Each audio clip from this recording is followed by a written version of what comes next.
সুপ্রভাত বন্ধুরা, কেমন আছো তোমরা সবাই? আশা করি ভালো আছো। মিনি ভিডিওতে তোমাদের জানাই স্বাগত। আমি হচ্ছি পূজা। চলো তোমাদের সাথে শেয়ার করি। সকালবেলা ঘুম থেকে উঠে পড়েছি, অনেক সকালেই উঠেছি। উঠে গাছের গোড়ায় বসেছিলাম। ওইখানটা জানলার কাছে আমার গাছ লাগানো আছে, ওখানে একটু বসে ঠান্ডা বাতাস নিই। তারপরে দিদাকে বললাম একটু মাথায় একটু তেল লাগিয়ে দাও। তেল লাগিয়ে চান করতে চলে গেছি। চান করে এসে পুজো করতে গেলাম। আজকে যেহেতু সেদিন মঙ্গলবারে আমরা পুজো দিতে যাই গঙ্গার ঘাটে। ওখানে ঠাকুর মন্দির আছে, ওখানে পুজো দিতে যাই। এই পুজো দিয়ে ফের তারা মায়ের মন্দির আছে, বজরংবলীর মানে হনুমানজির মন্দির আছে। সব পুজো দিয়ে ভালো করে যাবো। বজরংবলী খুব সুন্দর দেখতে, দারুণ লাগে। এসে বাড়িতে এসে ছাতু খেয়ে নিলাম। সেদিন যেহেতু নিরামিষ খাই, ছাতু শরবত সকালবেলায় খেয়ে নিলাম।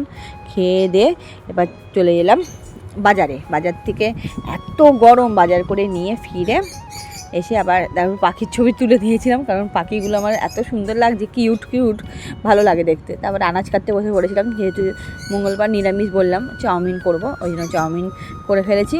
আর তারপরে একটু পুজোও বাকি ছিল, ঠাকুর পুজোটা কমপ্লিট করলাম। চাউমিন হয়ে গেল, এবার খেয়ে নিই। ততক্ষণ ভালো থাকবে, সুস্থ থাকবে। আজকের মতন আমার গল্প ফুরালো এখানেই। আর সাবস্ক্রাইব করতে ভুলবে না, সাবস্ক্রাইব করে আমার পাশে থাকবে।